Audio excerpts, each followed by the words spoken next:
Let's start. आज हमारा जो क्वेश्चन है ब्रेक इवन एनालिसिस का क्वेश्चन नंबर 13। तो देखिए इसमें हम किस तरीके से कंप्यूटेशंस करते हैं फर्दर।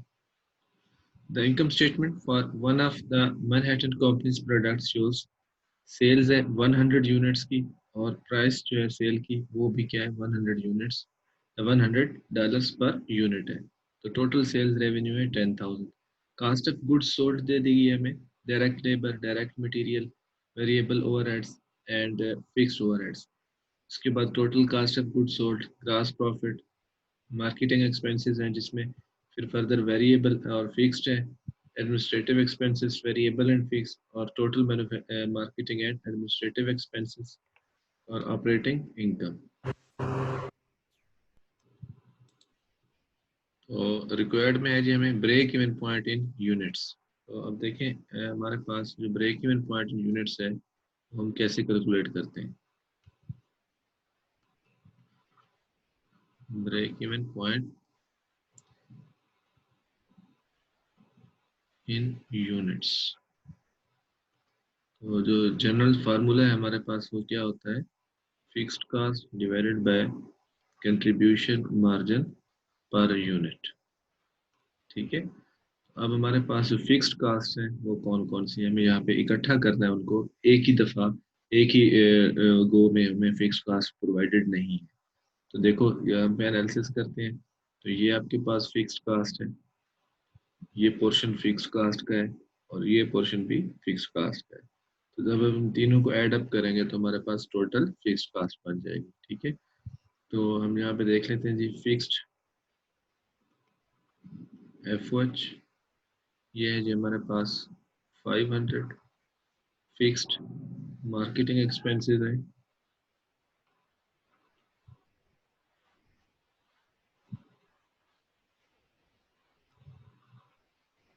ये हमारे पास 1000।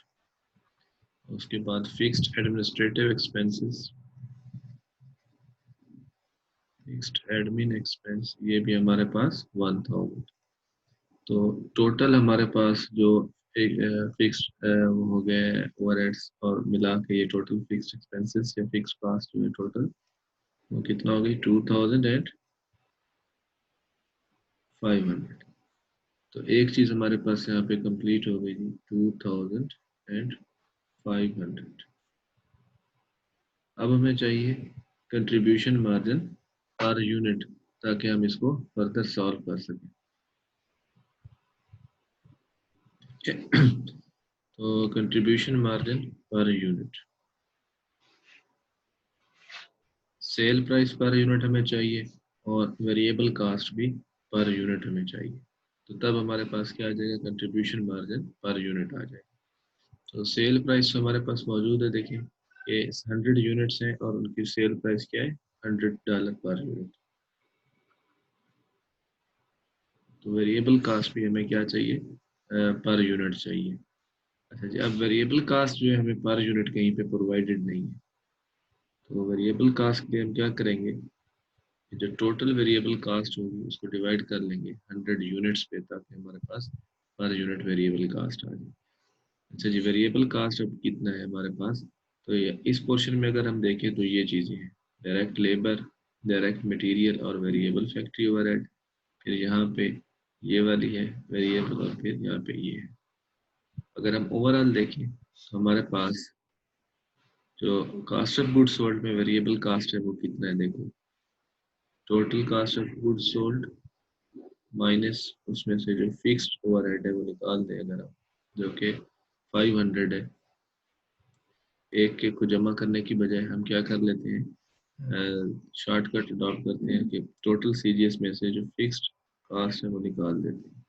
तो ये एरिया क्या हो गया वेरिएबल का, प्लस यहाँ पे भी अब हमारे पास 1000 है, चलो यहाँ पे आसान रह जाएगा।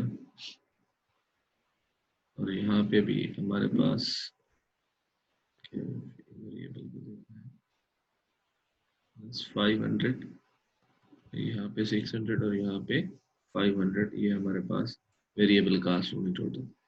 तो अगर हम इसको देखेंगे कितना बनता है हमारे पास, तो ये 3900 प्लस 600 और plus 500 total variable cost divided by total units. ये हमारे पास क्या आ जाएगा, पर यूनिट कंट्रीब्यूशन मार्जिन। ये बन जाता है जी 5000 और 100 पे डिवाइड करेंगे यूनिट्स पे, तो हमारे पास $50 पर यूनिट हमारे पास क्या आ गया, कंट्रीब्यूशन मार्जिन। यहाँ पे अब हम इसको डिवाइड करते हैं, अब हमारे पास ब्रेक इवन पॉइंट आ जाएगा अगर हम इसे डिवाइड करते हैं, break even point in units divide करेंगे तो ये आंसर भी हमारे पास 50 आ जाएगा, लेकिन ये 50 क्या है, यूनिट्स। ये हमारी रिक्वायरमेंट 1 होगी सब इस तरह से। लेकिन इसको हम शॉर्ट वे में इस तरह से भी देख सकते हैं। कल हमने ये बात की थी कि जो हमारे पास कंट्रीब्यूशन मार्जिन होता है वो किस चीज़ के इक्वल होता है, कंट्रीब्यूशन मार्जिन किस चीज़ के इक्वल होता है, कि कल हमने इस चीज़ को देखा था। ये मैं इसको इस तरफ लिख लेता हूँ, contribution margin is equal to fixed cost plus profit. ठीक है, देखिए फिक्स्ड कॉस्ट हमारे पास कितना है, ये हमने कैलकुलेट कर लिया 2500 प्लस प्रॉफिट कितना है, ये प्रॉफिट है 2500। तो कंट्रीब्यूशन मार्जिन टोटल कितना हो गया, 5000। और उसके बाद कंट्रीब्यूशन मार्जिन पर यूनिट अगर कैलकुलेट करना चाहें तो फिर वही 5000 डिवाइडेड बाय 100 यूनिट्स,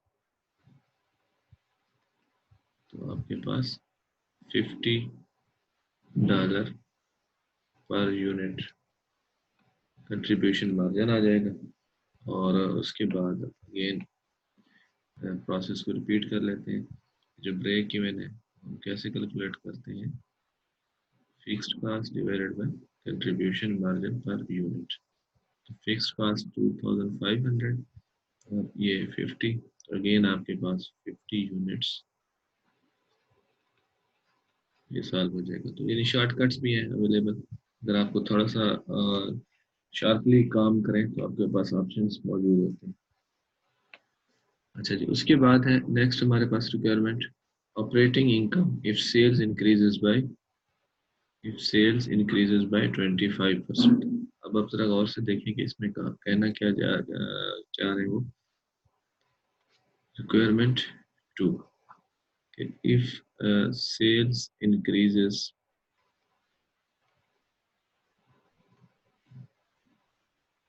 by 25%। ठीक है, हमारे पास जो इंफॉर्मेशन दी है ऑपरेटिंग इनकम पे क्या अफेक्ट होगा या ऑपरेटिंग इनकम क्या होगा। अच्छा जी, अब ये मुझे बताएं 25% सेल्स इंक्रीज होंगी तो इसका मतलब है 25% हमारी सेल्स रेवेन्यू इंक्रीज होगी। ठीक है, और क्योंकि सेल्स वॉल्यूम इंक्रीज होगा तो अल्टीमेटली वेरिएबल कास्ट जो है वो भी इंक्रीज होंगे। ठीक है, तो सेल्स में से जब वेरिएबल कास्ट हम मैनेज करते हैं तो हमारे पास कंट्रीब्यूशन मार्जिन आ जाता है। क्या आ जाता है, कंट्रीब्यूशन मार्जिन। अब हमारे पास जो पहले से कंट्रीब्यूशन मार्जिन मौजूद है वो कितना है, कंट्रीब्यूशन मार्जिन। ठीक है, जो हमारे पास पहले से कंट्रीब्यूशन मार्जिन मौजूद है हमने अभी ऊपर सारा कैलकुलेट किया हुआ है। टोटल कंट्रीब्यूशन मार्जिन यहाँ पे देखें 5000, यानी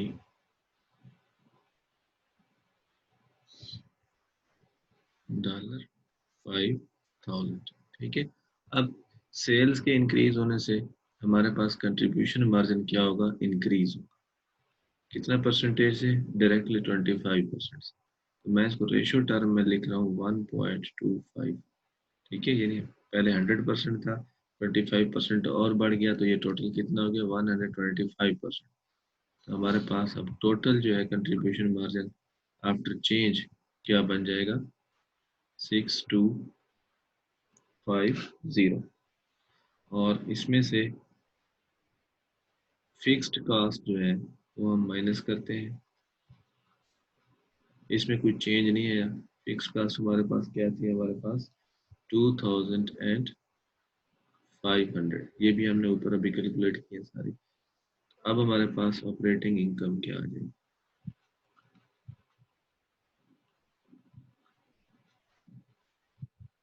ऑपरेटिंग इनकम वो आ जाएगी जी 3750। तो ये था शार्ट का।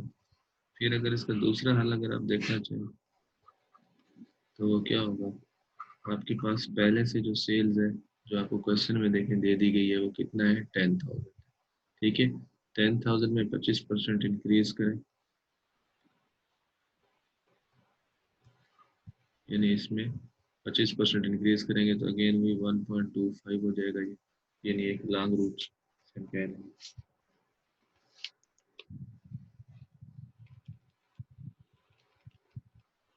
ये बन जाएगा 12,500।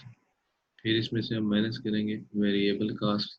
तो वेरिएबल कास्ट पहले हमारे पास कितना है ये हमने देखे यहाँ पे कैलकुलेट किया हुआ था, टोटल वेरिएबल कास्ट अगर आप यहाँ पर देखें ये टोटल वेरिएबल कास्ट, तो ये हमारे पास बन रही थी 5,000। तो इसमें भी उसी रेशियो से इजाफा हो जाएगा क्योंकि इसका लिंक भी वॉल्यूम से है, जितना वो इंक्रीज होगा तो ये भी इंक्रीज हो जाएगा। 5,000 1.25 ये बन जाता है 6250। फिर हमारे पास आंसर आएगा जी कंट्रीब्यूशन मार्जिन, तो डिफरेंस ले लेते हैं तो ये आ जाता है 6250। अब इसमें से जो फिक्स्ड कास्ट है वो माइनस करते हैं जो कि 2500 है, तो फिर आपके पास आंसर अगेन वही ऑपरेटिंग इनकम आ जाएगा 3750। ठीक है, तो ये लॉन्ग रूट था, ये शॉर्ट रूट। सिर्फ आपने देखो जहन में क्या रखना था, कंट्रीब्यूशन मार्जिन एक ऐसा फिगर है जो कवर करता है फिक्स्ड कास्ट, यानी अगर इसी में कोई पोटेंशियल हुई तो फिक्स्ड कास्ट को कवर कर लेगा और बाकी हमारा प्रॉफिट होगा। इसमें अगर पोटेंशियल नहीं है फिक्स्ड कास्ट को कवर करने के लिए तो हमारा लॉस होगा अल्टीमेट। अच्छा जी, नेक्स्ट हमारे पास रिक्वायरमेंट है break even point in dollars if fixed factory overhead increased by 1700। अच्छा जी, ब्रेक इवन पॉइंट को हम देख लेते हैं। अगर फैक्ट्री ओवरहेड इंक्रीज करे विद 1700 तो हमारे पास break even point in dollars. अच्छा जी, fixed cost divided by contribution margin ratio. ठीक है, अच्छा जी, फिक्स्ड कास्ट पहले से जो मौजूद है फिक्स्ड कास्ट वो है 2500, लेकिन उसमें क्या है कि 1700 इंक्रीज होना है। अब कंट्रीब्यूशन मार्जिन रेशो का हमारे पास क्या फार्मूला है कि या तो हमें कंट्रीब्यूशन हमारे पास मौजूद हो कि कितना है हमारे पास और उसको हम सेल से रेशो निकाल लेते हैं। ठीक है, तो ये हमारे पास हल मौजूद है। दूसरा 1 - वेरिएबल कास्ट वाला भी ऑप्शन। तो कंट्रीब्यूशन मार्जिन रेशो हम अगर देखना चाहें तो क्या है कि total contribution margin divided by sales into 100। Total contribution margin आप देख सकते हैं यहाँ पे भी मौजूद है और पहले यहाँ पे भी हम ऊपर भी कर चुके हैं कि कंट्रीब्यूशन मार्जिन की वैल्यू कितना है 5000 है। ये 5000 डिवाइडेड बाय 10,000 इंटू 100, तो ये हमारे पास आंसर क्या आ जाएगा 50%। तो अब यहाँ पे 0.50 लिख लेते हैं तो हमारे पास ब्रेक इवन डॉलर्स सेल्स आ जाएगी।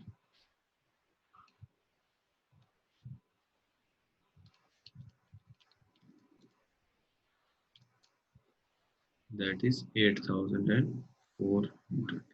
ये आपका आंसर हो जाएगा इस क्वेश्चन। ठीक है, तो बात दरअसल ये है कि आपने देखना क्या है क्वेश्चंस में कि डिफरेंट कैलकुलेशंस के डिफरेंट जो है ना रिक्वायरमेंट्स के डिफरेंट हमारे पास ऑप्शंस मौजूद हैं, किस तरीके से हम इनको सॉल्व कर सकते हैं। टाइम जो आपने इस पर लगाना है तो या तो अगर आप लॉन्ग रूट अडॉप्ट करेंगे जो रूटीन के मैटर है तो फिर उसमें ज़्यादा टाइम लगेगा। अगर आप शॉर्टकट्स यूज़ करने हैं तो उसमें आपको टाइम कम लगेगा और आपके आंसर्स भी जल्दी से आ जाएंगे। अच्छा, नेक्स्ट है हमारे पास क्वेश्चन नंबर 14। इसको अब देखें। The Lovelock Specialty Product Company manufactures a product which sells for $5। हम देखें उसकी सेल प्राइस कितना है, which sells for $5। At present the company produces and sells 50,000 units per year. अभी सेल्स कितने, 50,000 units. Unit variable manufacturing and marketing expenses are 2.5 and 0.50 respectively। यानी ये हमारे पास क्या है, यूनिट वेरिएबल कास्ट, यानी पर यूनिट वेरिएबल कास्ट में per unit manufacturing and marketing expenses. Fixed expenses are 70,000 for factory overhead and 30,000 for marketing and administration. ठीक है जी। The sales manager has proposed that the price be increased to $6। Price बढ़ा दी जाए, $6 कर दी जाए, जो कि पहले 5 है। To maintain the present sales volume, यानी सेल्स वॉल्यूम हमारा 50,000 ही मेंटेन रहे, चाहे प्राइस बढ़ भी जाए। Advertising must be increase. वो कहते हैं कि सेल्स प्राइस अगर हमने बढ़ा दी और यूनिट्स हमें वही चाहिए, तो हम क्या चाहते हैं कि एडवर्टाइजिंग बेशक बढ़ा दें ताकि सेल ड्रॉप ना हो। ठीक है। The company's profit objective is 10% of sales। और हमें प्रॉफिट ऑब्जेक्टिव क्या क्या करना है, हमने 10% ऑफ सेल्स। रिक्वायर्ड क्या है, the additional expenditure the company can afford for advertising. अब हमने ये बताना है कि कितने जो एडवर्टाइजमेंट के एक्सपेंडिचर हैं हम अफोर्ड कर सकते हैं to earn 10% profit on sales. ये ध्यान में रखना है। अच्छा जी, अब इसका सबसे जो पहला हमारे पास तरीका है, उसको हम देख लेते हैं पहले। देखिए, प्रोपोज्ड प्लान। प्रोपोज्ड प्लान में हमारे पास है क्या, हम चाहते हैं कि हमारे जो सेल्स है वो ड्रॉप ना हो, सेल्स रेवेन्यू, यानी वॉल्यूम हमारा 50,000 ही रहे, लेकिन हमारी सेल प्राइस क्या हो जाए, $6। तो ये बन जाएगा कितना, 300,000। इसमें से माइनस क्या करेंगे, वेरिएबल कास्ट। तो वॉल्यूम हमारा वही 50,000 यूनिट्स का है, तो वेरिएबल कास्ट क्या है हमारे पास, अगर आप देखें तो ये 2.5 और 0.5, ये हमारे पास क्या है, वेरिएबल कास्ट, यानी $3 पर यूनिट। तो अगर इसको मल्टीप्लाई करें तो ये कितना हो जाएगा, 1,50,000। माइनस करते हैं जी, तो ये हमारे पास आंसर क्या आ जाएगा, टोटल कंट्रीब्यूशन मार्जिन 1,50,000। अब अगेन मेरा जो पॉइंट है एम्फेसिस का, वो क्या है कि कंट्रीब्यूशन मार्जिन ही है जिसने फिक्स्ड कास्ट को कवर करना है। ठीक है, तो अब यहाँ देखें फिक्स्ड कास्ट, तो प्रेजेंट जो थी यानी पहले से जो मौजूद थी वो कितना है फिक्स्ड कास्ट, देखिए 70,000 और 30,000। ये पहले से मौजूद जो फिक्स्ड कास्ट है वो है 1,00,000। इसमें इंक्रीज हमने करना है एडवर्टाइजिंग, तो ये हमें अभी नहीं है पता, एक्स है इसकी वैल्यू, लेकिन अब टोटल फिक्स कास्ट यहाँ पे आ जाएगी, अब ये हमें नहीं पता। लेकिन जो प्रॉफिट है वो उन्होंने हमें बता दिया, it must be 10% of sales, it must be 10% of sales. तो सेल्स हमारे पास कितना है, 3,00,000 है, इसका 10% लेंगे तो ये हमारे पास क्या आ जाएगा, 30,000। तो अब देखें 1,50,000 में से क्या माइनस करें कि हमारा ये आंसर 30,000 है, 1,20,000। ये माइनस करेंगे तो 30,000 आएगा। तो इसका मतलब है यहाँ पर जो मिसिंग एडवर्टाइजमेंट है या जो हम maximum amount of advertisement afford कर सकते हैं वो कितना है, 20,000। ठीक है, एक ऑप्शन ये है आंसर का। दूसरा ऑप्शन जो क्विकर वे है वो क्या है कि प्रॉफिट की हम बना लेते हैं इक्वेशन।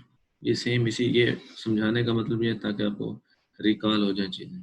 प्रॉफिट का देखो हमारे पास क्या है, बात हम देखो यहाँ से शुरू करें, हमारा सोल्यूशन इस एरिया में, contribution margin minus fixed cost और minus additional advertising expense.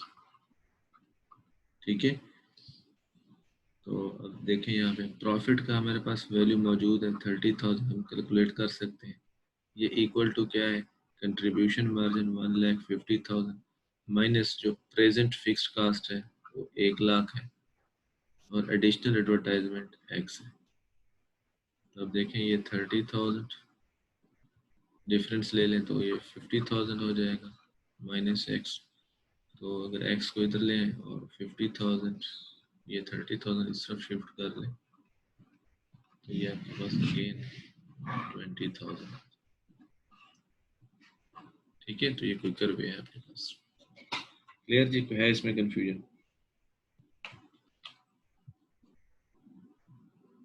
Sir clear है सर। अच्छा जी, उसके बाद अब requirement 2, the new break even point in units and dollars using the $6 sales price and additional advertising expenditure from requirement 1। अच्छा जी, अब हम कैलकुलेट करते हैं जी break even point. Break even point in units and in sales dollars हमें दोनों चाहिए। तो हम पहले यूनिट्स का कर लेते हैं कैलकुलेट।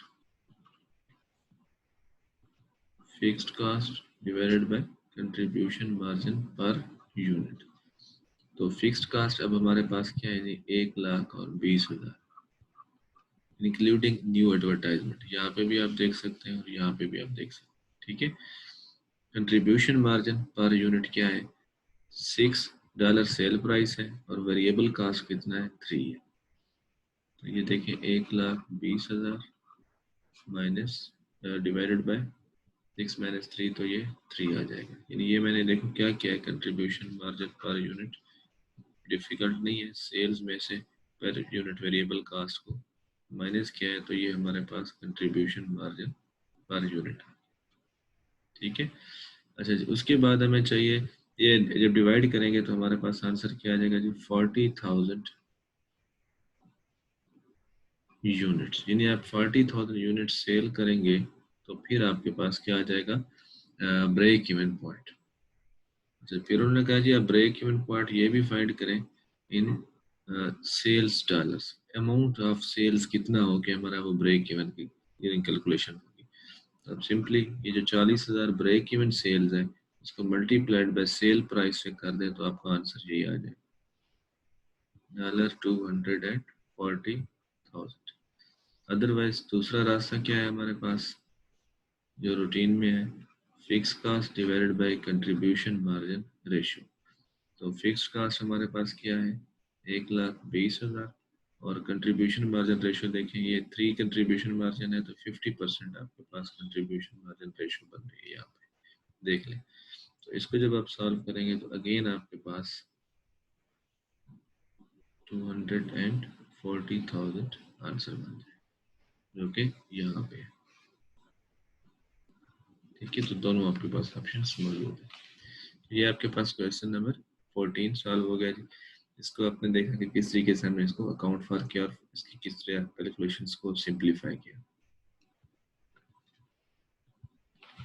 नेक्स्ट है जी हमारे पास क्वेश्चन 15।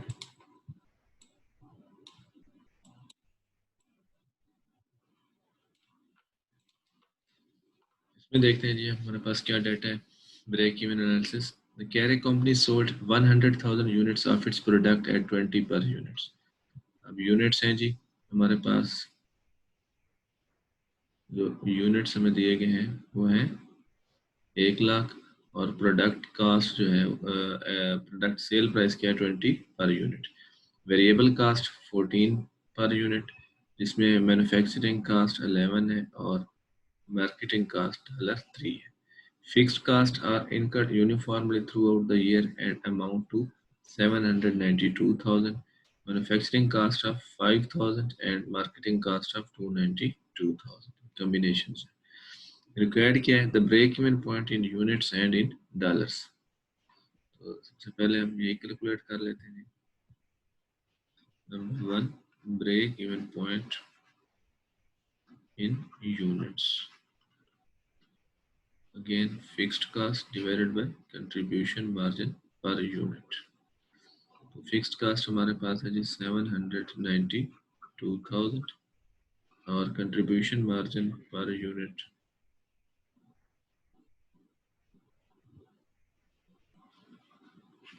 सेल 14 है और वेरिएबल कास्ट हमारे पास कितना है, सेल 20 है सॉरी, वेरिएबल कास्ट हमारे पास कितना है 14। तो कंट्रीब्यूशन मार्जिन जो है वो क्या है 6 है। 6 पे डिवाइड करते हैं तो देखिए हमारे पास क्या आंसर आ जाता है जी 132,000 units, break even in units. तो इसी तरीके से break even in sales dollar, अभी हमने इसको सॉल्व भी किया ऊपर, break even sales multiplied by जो सेल प्राइस है हमारे पास, ठीक है, मल्टीप्लाई कर दे तो डायरेक्टली हमारे पास ब्रेक इवन इन डॉलर्स में आ जाएगा। मल्टीप्लाई करते हैं तो ये हमारे पास अमाउंट आ जाती है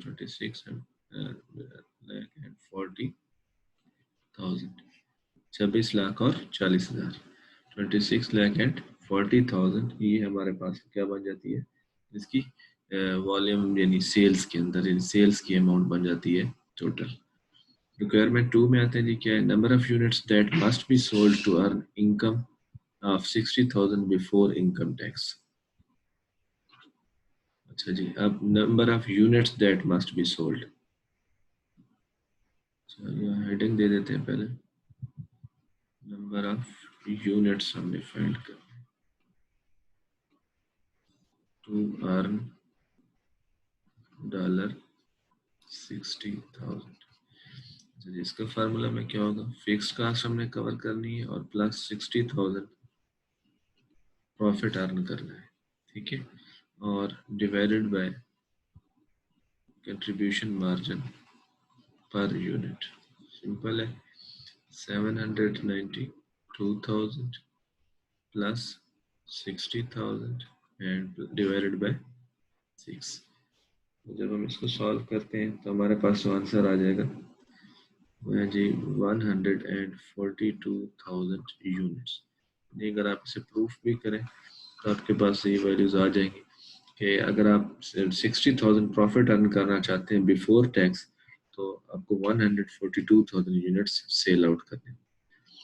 उसके बाद requirement 3, the number of units that must be sold to earn an after tax income of $90,000 if an income tax rate is 40%.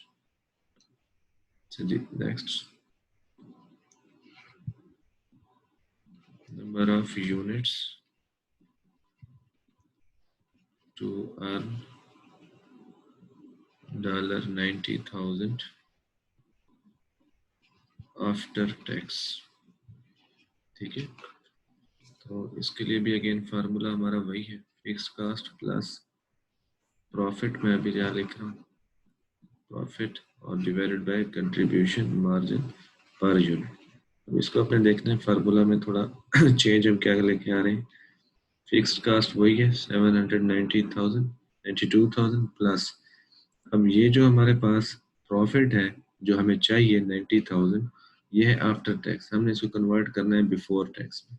तो कैसे करेंगे, देखो यहाँ पे मैं चले कर देता हूँ, 90,000 जो है ये आफ्टर टैक्स प्रॉफिट है और टैक्स रेट उन्होंने बताया हुआ है कि 40% है, तो इसका मतलब है ये कितना है 60% है। हम इसको 100% में कन्वर्ट करते हैं तो 90,000 डिवाइडेड बाय 60 मल्टीप्लाइड बाय 100, तो ओरिजिनल अमाउंट बिफोर टैक्स जो है वो क्या थी, तो ये ऑटोमेटिकली हमारे पास एक वैल्यू आ जाती है जो कि बन जाती है 1,50,000।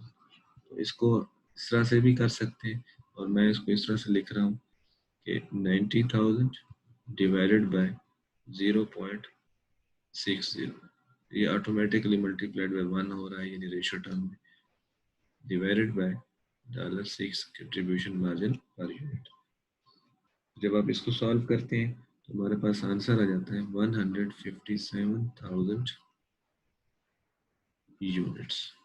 अगर आप इसे प्रूफ भी करना चाहें तो आप इसे कर सकते हैं कि भाई अगर हम 90,000 आफ्टर टैक्स प्रॉफिट चाहते हैं तो हमें कितने यूनिट्स को सेल आउट करना होगा। इनकम स्टेटमेंट आप बना सकते हैं छोटी सी, उसके बाद है next 4, the number of units required to break even if the labor cost is 50% of variable cost and 20% of fixed cost, and if there is 10% increase in wages and salaries. अच्छा जी, अब इसको देखते हैं जी। लास्ट जो हमारा point है 4, हमें चाहिए break even units. Break even units that is हमारे पास जो फिक्स्ड कास्ट है, अब यूनिट्स के आपको फार्मूला आता है 792,000 प्लस, अब फिक्स्ड कास्ट में हम इंक्रीज कितना कर रहे हैं, ये देखें 792,000 मल्टीप्लाइड बाय, यहाँ पे आप इंफॉर्मेशन में देखें the number of units required to break even if the labor cost is 50% of variable cost and 20% of fixed cost, and if there is 10% increase in wages and salaries। इन इसके दोनों option हैं, fixed का भी और variable का भी। तो fixed cast में कितना है, जो 20% है, और उसमें इंक्रीज कितना है 10%। ये इसका 20% लेके अब इस ब्रैकेट के साथ हमें मल्टीप्लाई करना है 10%। तो ये फिक्स्ड कास्ट में इंक्रीज का एलिमेंट है। इसी तरीके से अब नीचे हमने क्या लिखना होता है, कंट्रीब्यूशन मार्जिन पर यूनिट।